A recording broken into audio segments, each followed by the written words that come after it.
Assalamualaikum warahmatullahi wabarakatuh. Sahabatku generasi Z yang Allah amanahkan masa depan bumi. Pernahkah kalian membayangkan dunia saat usia kita 40 tahun nanti?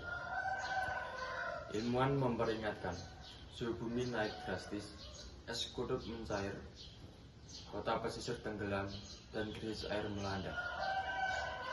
Ini bukan fiksi ilmiah, melainkan skenario yang akan kita hadapi jika terus acuh tak acuh. Ironisnya, wacana keagamaan di masjid-masjid kita masih sibuk dengan urusan hablum minallah dan hablum minannas. Kita rajin membahas salat, zakat, dan puasa, tetapi nyaris tidak pernah membicarakan hubungan manusia dengan alam. Padahal alam ciptaan Allah yang wajib kita jaga. Mari kita renungkan, menjadi khalifah di bumi itu artinya apa sebenarnya?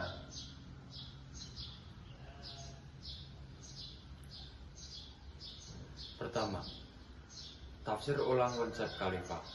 Dalam surah Al-Baqarah ayat 30, Allah berfirman, sesungguhnya aku hendak menjadikan khalifah di bumi. Malaikat sempat protes karena khawatir manusia akan berbuat kerusakan. Dan kekhawatiran itu terjadi hari ini. Selama ini kita memahami khalifah hanya sebagai pemimpin antar manusia. Padahal maknanya lebih luas. Pengelola bumi yang bertugas memakmurkan, bukan mengeksploitasi. Allah berfirman dalam surah Hud ayat 61.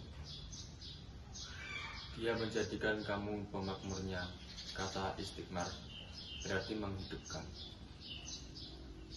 Membangun dan merawat, bukan merusak. Ketika membuang sampah sembarangan, kita mengkhianati amanah kekhalifahan. Allah tidak hanya menanyakan salat kita, tetapi juga bagaimana kita merawat bumi titipannya. Kedua, fikih lingkungan. Fikih al-bi'ah, kesadaran lingkungan dalam Islam bukanlah wacana baru.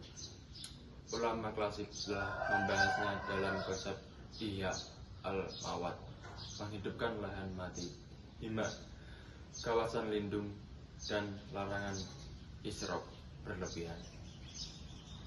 Rasulullah Shallallahu Alaihi Wasallam bersabda, tidaklah seorang muslim menanam pohon, lalu buahnya dimakan burung, manusia, atau hewan, melainkan itu menjadi sedekah baginya.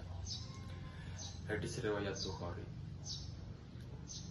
Menanam pohon adalah pahala jariah, tetapi kita justru sibuk menebang pohon untuk gedung megah.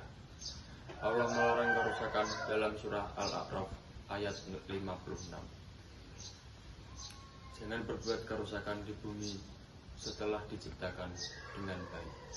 Membuang sampah sembarangan bukan sekedar kurang kesadaran, tetapi dosa. Bahkan berwudu pun dilarang boros air. Sebagaimana sabda Nabi, janganlah boros air, meskipun engkau berada di sungai yang mengalir. Hadis riwayat Ahmad. Ketiga, aktivisme berbasis masjid. Bayangkan, jika masjid di Indonesia tidak hanya menjadi tempat salat, tetapi juga pusat gerakan hijau. Masjid dengan panel surya di atap, halaman yang ditumbuhi pohon produktif seperti mangga dan jambu, serta program bank sampah yang mengubah plastik menjadi rupiah untuk kegiatan sosial. Rasulullah SAW bersabda, jika kiamat tiba, sementara di tangan kalian ada bibit kurma, maka tanamlah. Hadis riwayat Ahmad.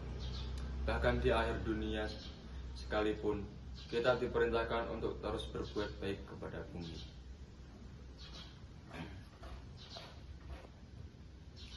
Teman-teman, kita adalah generasi yang akan mewarisi bumi ini,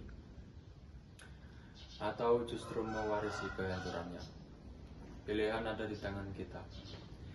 Kita bisa terus bersikap acuh atau bangkit menjadi khalifah sejati. Merawat, bukan merusak. Menanam, bukan menebang. Menghemat, bukan memboros. Mulailah dari hal-hal kecil, membawa botol minuman sendiri, mengurangi plastik, dan menanam pohon. Suarakan kesadaran ini, ajak masjid sekitar menjadi masjid hijau. Karena menyelamatkan bumi berarti menyelamatkan diri kita sendiri. Allah berfirman dalam surah Ar-Rum ayat 41. Telah tampak kerusakan di darat dan laut akibat perbuatan manusia, agar mereka merasakan sebagian dari akibatnya, supaya mereka mari kembali bertobat dan merawat bumi sebelum bumi tidak lagi mampu merawat kita. Wassalamualaikum warahmatullahi wabarakatuh.